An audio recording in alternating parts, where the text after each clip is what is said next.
Hello and welcome to another edition of Currently in Quincy. I'm Joe Catalano, and today we are paid a visit by the Neponset River Watershed Association.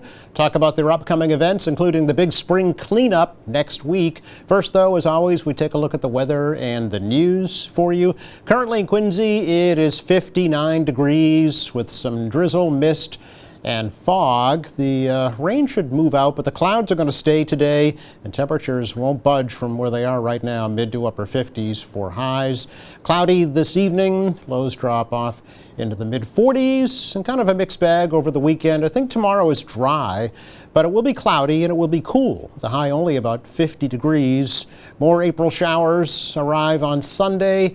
Some steadier rain in the afternoon, maybe the rumble of thunder as well from time to time. The temperatures not budging much in the low 50s. Look at Sunday night, we're dropping down into the mid 30s. And Marathon Monday, Patriots Day, not bad for the runners. Partly sunny, kind of brisk, with temperatures only in the upper 40s and down to possibly freezing on Monday night. Next week looks much cooler than it has been. 59 degrees and rather damp in Quincy right now. Checking out the news for you today, the Quincy City Council continues to review a proposal from Council President Ann Mahoney that she says would establish fiscal safeguards, reserve protections, and financial transparency with the city's budget. The City Council's Finance Committee discussed that proposed ordinance for 2 hours this past Monday night. They agreed to keep it in committee for further discussion. Mahoney says that her proposal is aimed at providing councilors and the public with more information about the city's financial condition. Debt is definitely something people are concerned with, and we can talk about the debt and for a million days over, but we have a debt. Whether you want to say we have debt because of the pension obligation bond, which does add to the debt, or it's because of projects, or however you want to look at it. But when you're using one-time revenues to lower the taxes, you are going to get into trouble in the long run. So those are the financial safeguards that I think we have to put in place. And other things such as when you're using money like grants and paying people's salaries, we on the council should know that. It shouldn't be something that we have to dig around and ask for. So there's just certain things that puts this into perspective. It doesn't tie the administration's hands, but it gives a little bit more perspective to what the budget is. And that was what the goal is. Now, Mayor Thomas Cooke contends that the city's budget is completely transparent and that the city's financial health is good. That whole transparency thing, I think, is way overstated. I mean, we answer to the state. We're an entity of the state. So every year, we have an audit done by an outside auditor. We have our certifications in the fall before we can set the tax rate by the state that everything is in order. We pass every federal audit for CDBG expenditures, our APRA COVID money. We pass with flying colors. I'm not really clear what the intention is. If they would like to change the direction in some ways, if they'd like to have more in reserve, I get all that, and that's all fair game. We can have those discussions. At the end of the day, I wasn't elected to build our reserves and savings account. I was elected to get things done. Mahoney's ordinance is co-sponsored by Councilors Jacobs, Ryan, McKee, Riley, and Yen. Looks like a Trader Joe's grocery store is coming to Quincy. The city has confirmed that a Trader Joe's will be part of that 300-unit apartment complex currently under construction at the former site of the IHOP restaurant on General McConville Way in Quincy Center. Atlantic Development submitted design plans to the city this past Tuesday that show a Trader Joe's along with a Chipotle restaurant and a bank on the ground floor of the new development. A public parking garage is also part of the new project, which is expected to be completed late next year. Also slated for completion late next year is a new healthcare center and public parking garage on the other side of the General's Bridge on McConville Way. 2 years ago, the City Council approved borrowing $157 million to finance both projects. Well, the new Squantum Elementary School is on its way to becoming a net zero building, meaning it will generate its own power. Quincy Building Commissioner Paul Hines told the City Council recently the building was recently awarded net zero certification from the Passive House Institute of the United States. As we all know, we set the goal of a zero net energy for that new facility, and we're on target to meet that. And I'm actually very proud to say and report here that Squantum School Design just received FIRE certification. It's one of few schools in the country and the largest school in the country to date to receive that design certification. Now, with a proper commissioning and oversight of the construction, we will achieve that goal for the actual construction. And that's quite a remarkable feat for a building of this size and this use. So I'm very proud of that. The new building will achieve net zero status by generating energy from solar panels on the roof and a geothermal field that's being installed under the park behind the school. The City Council recently approved the solar panel lease agreement with Select Energy. The new Squantum School is slated for completion in the fall of 2027. The deadline's fast approaching for Quincy residents to return their city census forms to City Hall before they're placed on the inactive voter list. Quincy City Clerk Nicole Crispo says almost 33,000 of the almost 70,000 households in Quincy have still not returned their census forms. To remind people that if you don't return it, you go on the inactive list. And then if you go on the inactive list and you go to vote in September 1st this year, That's right. You will have to show your license. You'll have to show your ID and fill out an affirmation form. Also, if you've lost it, you can certainly go onto the City of Quincy website, and we have an electronic form on there. You can just fill it out. It can populate right online and submit that way. Or you can certainly call our office and we'll get one out to you. Another one if you need it, okay? The last thing we want to do, is make people inactive. Now, Crispo says they are required by the National Voter Registration Act to put people on the inactive voter list if they have not returned their census forms by June 1st. Any voter who is placed on the inactive voter list will be sent a notice with the opportunity to return to active status. Well, from Cape Cod to Quincy to North Carolina, that is the journey that 18 sea turtles have had over the past several months after being rescued off Cape Cod beaches over the wintertime. The rehabilitated Kemp's Ridley, Loggerhead, and Green sea turtles were treated at the New England Aquarium's Turtle Hospital at the Quincy Shipyard and at the Mystic Aquarium in Connecticut. They were recently released into the warmer waters off of Fort Fisher in North Carolina. This was the first turtle release of the season. 44 turtles are still receiving treatment. They'll be released off Cape Cod this summer. A total of nearly 500 turtles were rescued in November and December. Coming up, the Neponset River Watershed Association will be joining us with details about their busy season ahead. But as we head into break today, we'd like to take a quick moment here to reflect on the recent death of retired Quincy Fire Department Captain Tom Lyons. He was a very active producer here at QATV, creating many award-winning programs advocating for fire safety. Captain served 32 years in the Quincy Fire Department before retiring, then served 10 years as a fire safety administrator at Dana-Farber Cancer Institute in Boston. The visiting hours are being held today from 4 to 8 at the Cohane Funeral Home. A funeral mass will be said tomorrow at 11 at Sacred Heart Church in North Quincy. That mass will also be live streamed on Cohane.com. All of us here at QATV send our sincere condolences to Captain Lyons' family, friends, and former colleagues. We will be right back.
Welcome back. I'm sure the folks at the Neponset River Watershed Association are hoping for better weather than today on Saturday, April 25th, at their big spring cleanup. Executive Director Ian Cooke is back with us, and he's brought a friend, environmental science fellow.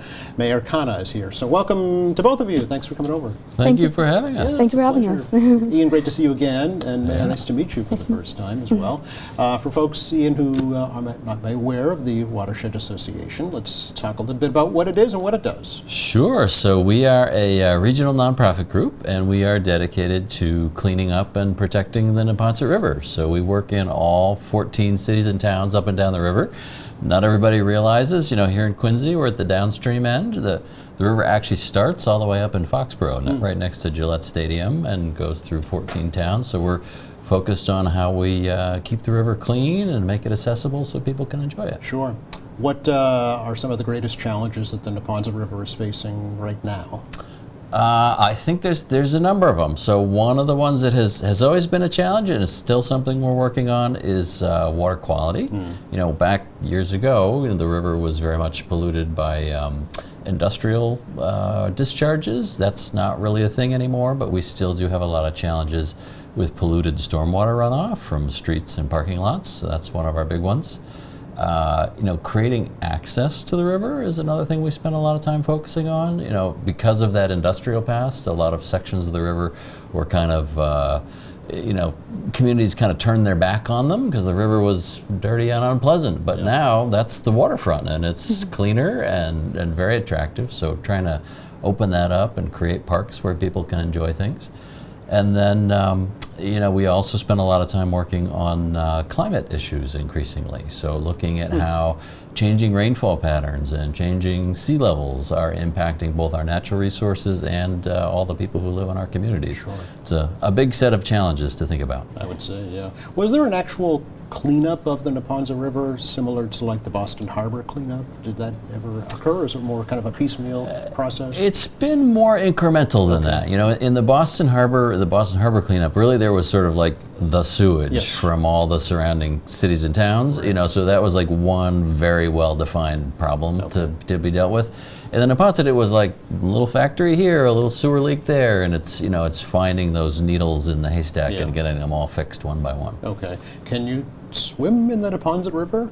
You actually can. A lot of places in the Neponset now meet fishable, swimmable water quality standards. It depends on where you look. Yes. And Meher can talk a little bit about our water quality program, because since she helps to supervise it. Great. But probably about 75 to 80% of the Neponset River now meets swimmable, fishable water quality standards most of the time. The exception of that is when it's raining and we're getting that runoff from streets and parking lots.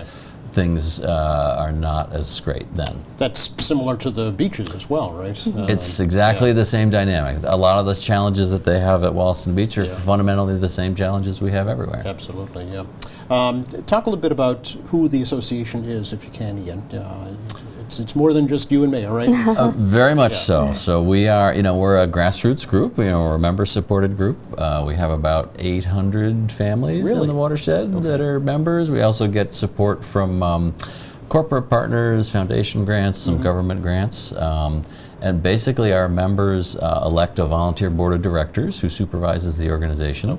And we now have 13 staff who are working on different aspects of the challenges across the cities and towns. So, and along with that, of course, our volunteer corps is also really, really important. And that's probably, it varies a little bit from year to year, but we probably have 500-ish people who are volunteering in some way in any given year. So it's a lot of people all pulling together. Yeah, and I would venture to guess a lot of those volunteers, along with staff, will be at your annual spring cleanup. That is absolutely right. And Meher is actually organizing the cleanup. Should we ask her to tell us a little bit about it? Let's do that. Yeah, it's coming up a week from tomorrow, April 25th, 9 to noon, and at over 13 sites, Meher, right across the watershed. Yes, so 15 different sites throughout the Neponset. We got a few here in Quincy, Neponset Landing, and Squantum Point Park, but then a bunch of other ones in Norwood and Walpole, and then also in Boston, Milton. So it's a great effort with, it's going to be over like 200 volunteers coming up to clear a bunch of trash and also doing some invasive removal. So yeah, it'll be a great initiative. Let's talk a little bit about how it actually works. It's pretty quick. It's a 3-hour event, but can folks just show up at one of those locations and pitch in? Yeah, so we have a sign-up registration platform online, Okay. and folks can just sign up online, and we have, basically NEPRA provides all of the supplies that you need. We got pickers and gloves and trash bags.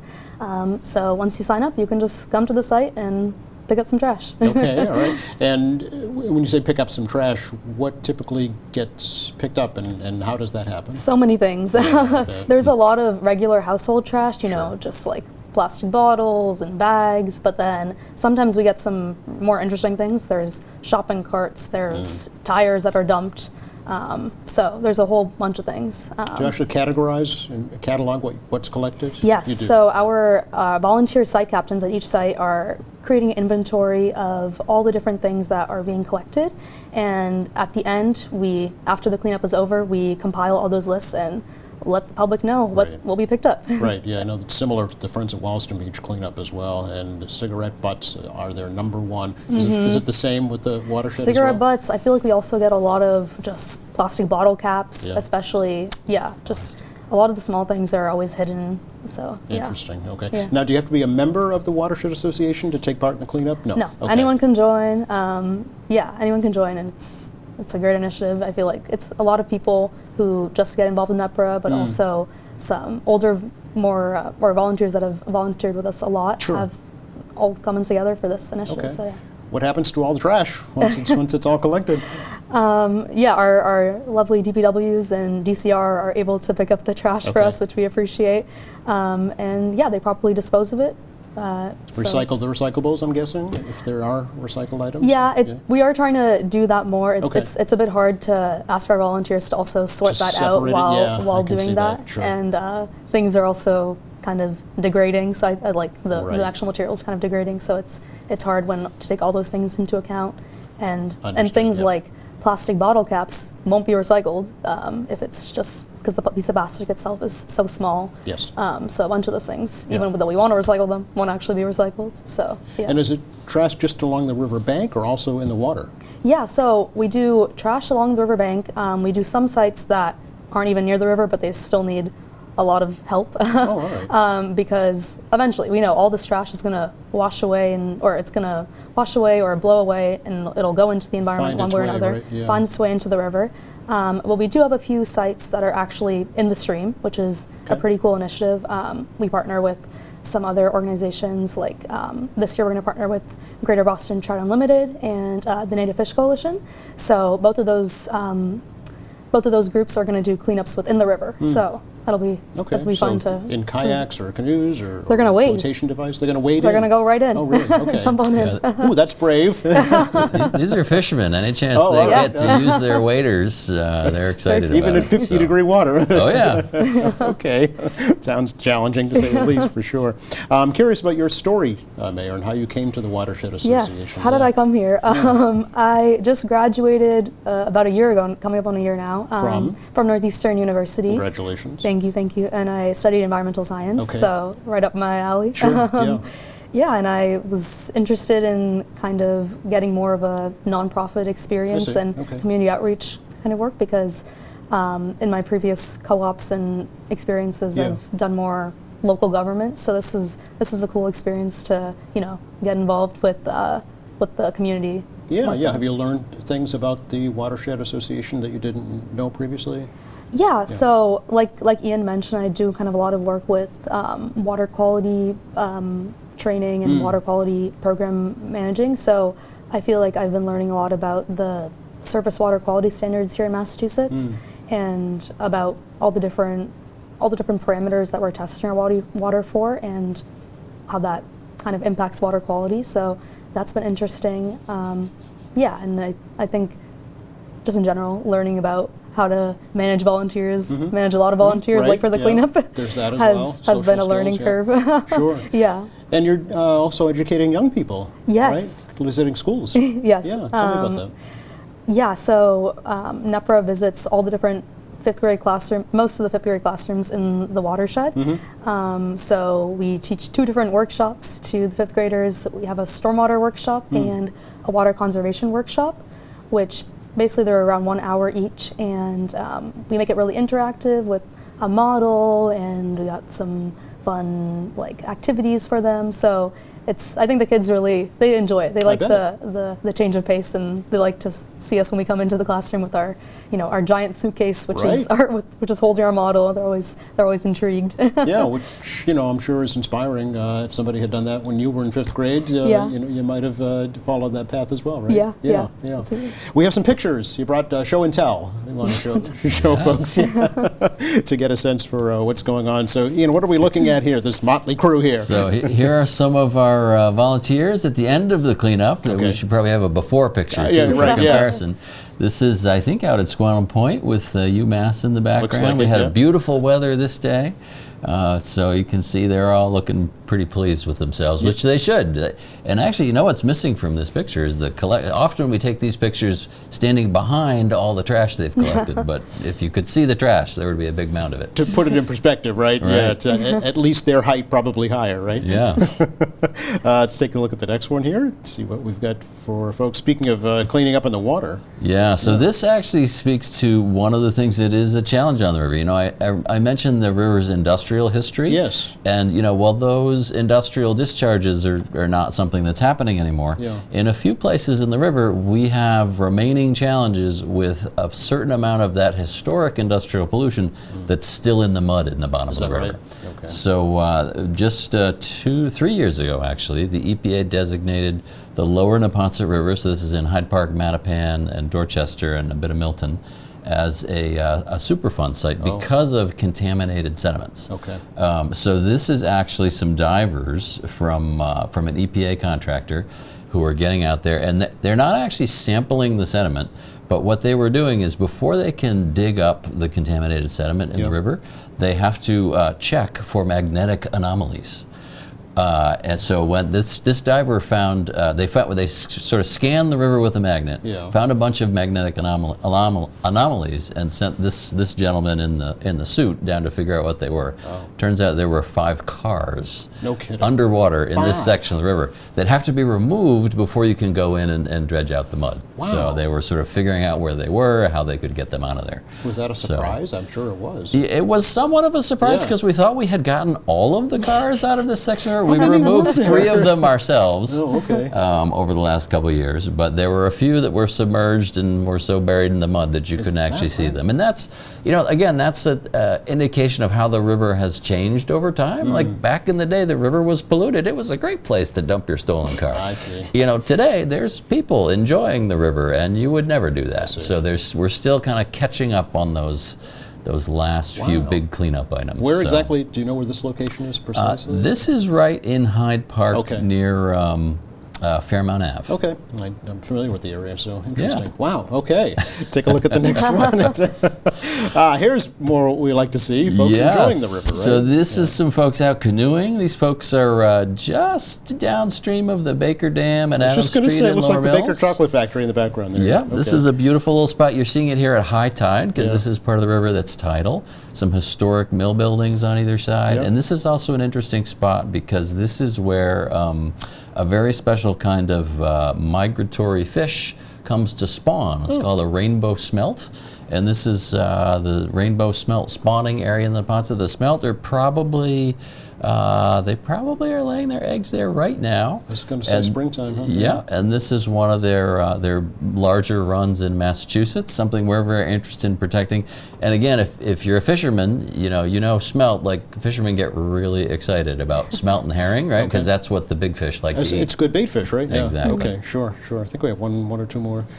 Oh, yes. Oh, yes, indeed. This is a good one. So one of the other challenges I alluded to was climate change, right? And so, changing climate is bringing us higher seas, and some of that has happened already. Some of it's coming. It's also bringing us bigger and more frequent large rainstorms. So here in Quincy, you're sort of lucky in that you get a lot of, if you're in Foxborough, you've only got to worry about the rain. You're not so worried about the tide. Right. But here in Quincy, you're sort of wrestling with both of those forces. This is I think this is probably from that storm in 2018 that they always show the dumpster floating in the seaport. But Yes. this was Quincy. This is Neponset Landing right there. Yeah, so, okay. exactly. Yeah. So, and one of the things we've been doing recently is we've been doing some work on doing more site-specific flood modeling for the section of Quincy along the Neponset River, to really try to understand more precisely, you know, over different time periods and different size storms, Yep.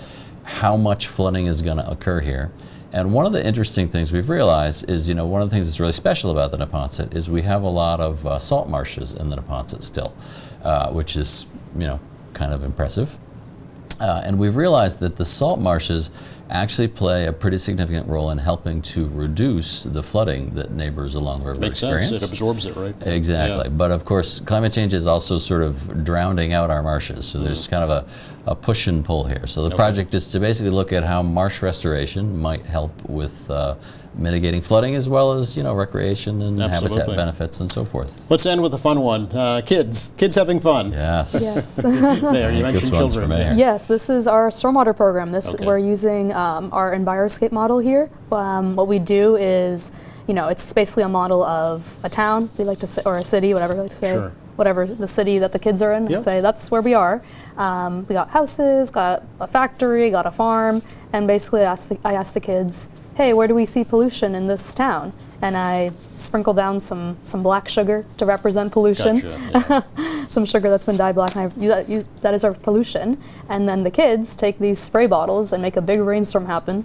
And what we see is all of this runoff The pollution, is yeah. getting polluted by all the pollution in the town, and a then great it goes visual. into and then it goes into our Neponset River there on the model. Then they can see it and remember that, right? Yeah, And yeah. think about it, yeah. Again, the cleanup is Saturday, April 25th, 9 to noon, here in Quincy at Squantum Point Park. And where else, I'm sorry? Did you Neponset say? Landing. Neponset Landing. Yes. All right, go to the website, get more information, and I hope you have a great event. Thank you. And thank you both for Thank coming you. by. It's great to talk to you again. Absolutely. Our pleasure. Check the forecast for you for the rest of the day today. Not a great day to be outside on the river, unfortunately. Cloudy, kind of raw and damp with temperatures in the mid-50s, mid-40s this evening. Cloudy tomorrow, but it'll stay dry. Not on Sunday, though. We've got rain, maybe even the rumble of thunder. Great running weather on Monday with partly sunny skies and a tailwind from the west. Temperatures in the upper 40s. Thanks again to Ian Cooke, Meher Khanna, for joining us from the Neponset River Watershed Association. Thank you to our crew. Thank you for watching. Speaking of Monday, we're off here for Patriots Day. Next Friday, we welcome Dove. Domestic violence ended here to the program. Meantime, check our website anytime. That's qatv.org. You'll find all of our latest programs. There's news, information, video on demand, and much more. For all of us here at QATV, I'm Joe Catalano. Have a great weekend.